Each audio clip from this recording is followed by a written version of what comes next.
بسم اللہ الرحمن الرحیم والصلاة والسلام علی رسول الکریم وعلی آلہ وأہلہ وأجمعین۔ معزز سامعین، میرے محترم بھائی بہن، دوست، احباب، بچے بچیاں، تمام اہل ایمان کو میری طرف سے سلام ہو۔ ہمارا نیا سال تو ہجری کے اعتبار سے ہوتا ہے تو وہ محرم ہو گیا ہے۔ ہر آنے والا سال ہماری زندگی کا بہت بڑا حصہ ہم سے چھین کے لے جاتا ہے اور ہم بے بس ہو کر اسے دیکھتے ہی رہ جاتے ہیں۔ دنیا کی ہر چیز پر ہم نے اپنے پہرے بٹھائے ہوئے ہیں، لیکن وقت اور زندگی جو سب سے قیمتی سرمایہ ہے، روزانہ ہم سے گردش دوران، سورج اور چاند کی گردش، دن اور رات کا ہیر اور پھیر، کہ ہماری زندگی ہم سے چراتا چلا جاتا ہے۔ اللہ کا غیبی نظام ہماری زندگی سے ٹائم کو، وقت کو گھٹاتا چلا جاتا ہے، یہاں تک کہ ہر آنے والی وہ موت کو گلے لگا کر اللہ کے پاس پہنچ جاتا ہے۔ تو نئے سال کے حوالے سے دو باتیں کرنی تھی۔ واقعہ کربلا کے حوالے سے تو میرے کلپ کافی چل رہے ہیں۔ ایک حدیث پہلے سناؤں گا، اس کے بعد دو حدیثیں اور بس۔ میرے نبی نے ارشاد فرمایا کہ علموا اولادکم القرآن ومحبتی ومحبت اہل بیتی او کما قال۔ میرے نبی نے فرمایا کہ اپنی اولاد کو تین چیزیں سکھاؤ۔ ایک قرآن سکھاؤ کہ قرآن زندگی گزارنے کا طریقہ بتاتا ہے۔ میڈیکل سائنس ہو یا انجینئرنگ سائنس ہو یا کائنات کا کوئی بھی علم ہو، وہ انسان بننا نہیں سکھاتا۔ اناٹمی پڑھ کے ڈاکٹر بن جائے گا، انسان بننے کے لیے قرآن پڑھنا پڑے گا، سیکھنا پڑے گا۔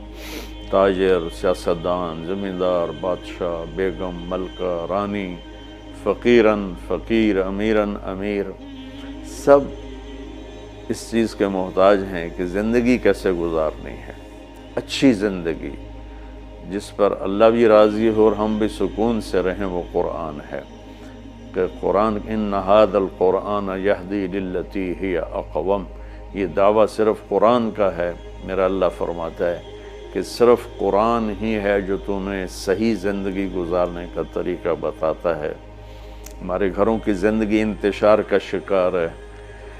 شادی ہوتے ہی طلاقیں ہو رہی ہیں، طلاقوں کی ریشو بڑھ رہی ہے کہ والدین اپنے بچے بچیوں پر صرف پڑھائی پڑھائی پڑھائی، اور ہمارے پاکستان میں پڑھائی تو ہے نہیں، صرف کاروبار ہے۔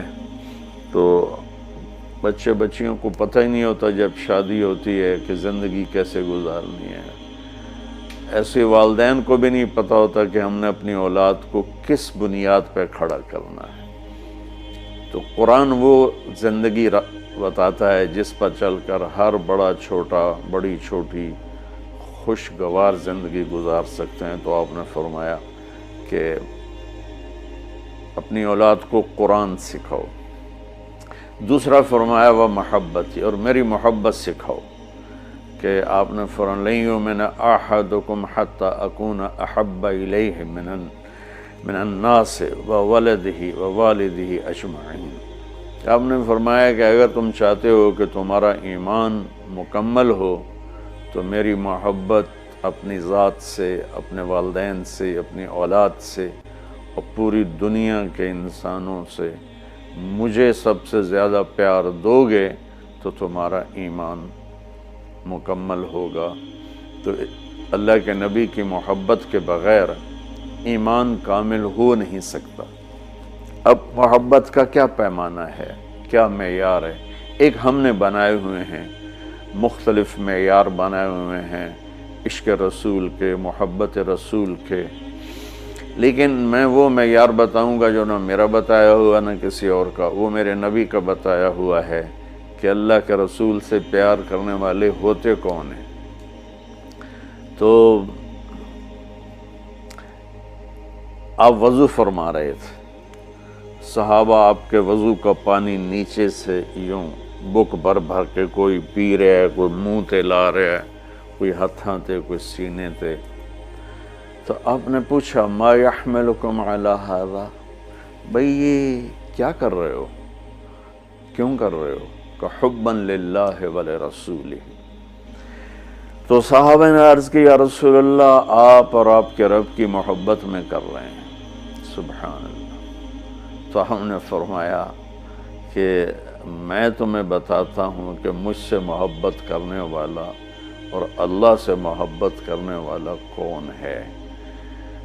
ایڈا سستا سودا نہیں ہے کہ صرف میرے وضو دا پانی تسی پی لو تے تسی میرے عاشق بن جاؤ، کہ وہ میں تمہیں بتاتا ہوں کہ اللہ اس کے رسول سے محبت کا پیمانہ کیا ہے۔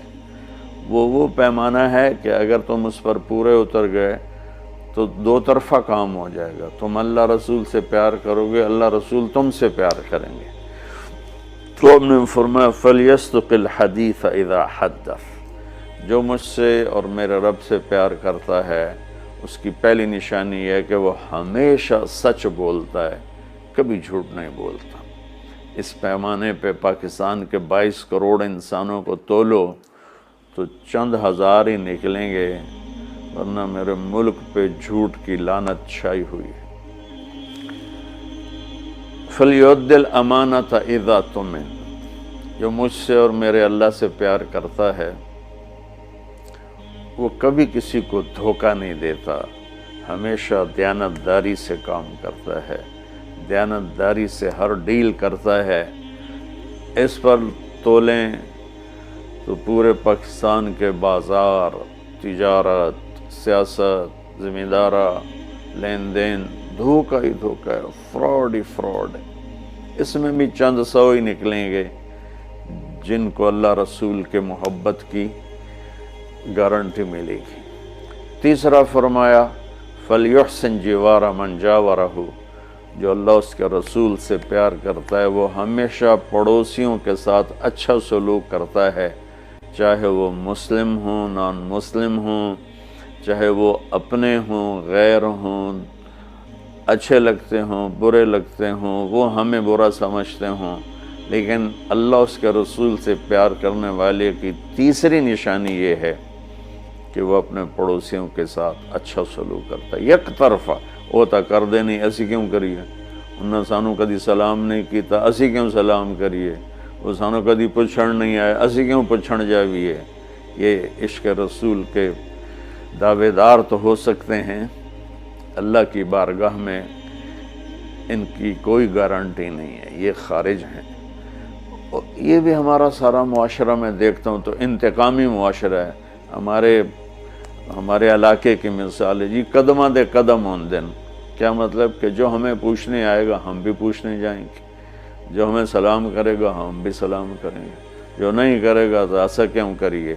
یہ میرے ملک کے اخلاق یہ ہیں، اور میرے نبی فرما رہے ہیں کہ مجھ سے محبت کی تیسری نشانی یہ ہے کہ وہ یک طرفہ ہو کر اپنے پڑوسیوں کے ساتھ اچھا سلوک کرتا ہے۔ تو اس حوالے سے نیا سال شروع ہو رہا ہے، ہم قرآن سیکھیں، اللہ کے نبی کی محبت سیکھیں۔ تیسری چیز فرمائی وَمَحَبَّتَ أَهْلِ بَيْتِ، اور اپنی اولاد کو میرے اہل بیت کی محبت سکھاؤ۔ سبحان اللہ، اس کے بغیر نہ ایمان مکمل ہے، نہ زندگی مکمل ہے، نہ راستہ طے ہوگا۔ کہ آپ نے فرمایا غدیر خم کے موقع پر جب آپ حج سے واپس تشریف لا رہے تھے کہ میں تم میں دو بڑی بھاری چیزیں چھوڑ کے جا رہا ہوں، اگر ان کو مضبوطی سے پکڑ کے رکھو گے تو کبھی گمراہ نہیں ہوگے اور مجھ سے عامل ہوگے۔ خلاصہ کے طور پر ایک میری کتاب اور ایک میرے اہل بیت۔ تو ہم نے قرآن کے ساتھ بھی ناانصافی کی ہے اور اہل بیت کے ساتھ بھی ناانصافی کی ہے۔ درد سے کہہ رہا ہوں یہ بات، میں فرقہ واریت سے بالا تر ہو کر یہ بات کر رہا ہوں کہ ہمیں اگر ان کے گھرانے سے پیار نہیں ہے تو وہ کیا ایمان ہے اور کیسا ایمان ہے۔ تو اللہ اس کے رسول نے جو محبت کی نشانی بتائی ہے وہ بھی میں نے بتا دی، اور جو اللہ کے نبی فرما رہے ہیں کہ 3 کام اپنی اولاد کو سکھاؤ: قرآن، میری محبت، میرے اہل بیت کی محبت۔ تو آؤ بھائی، ہم اپنے ملک کے لیے بھی ایک اچھے پاکستانی بنیں، سچ بول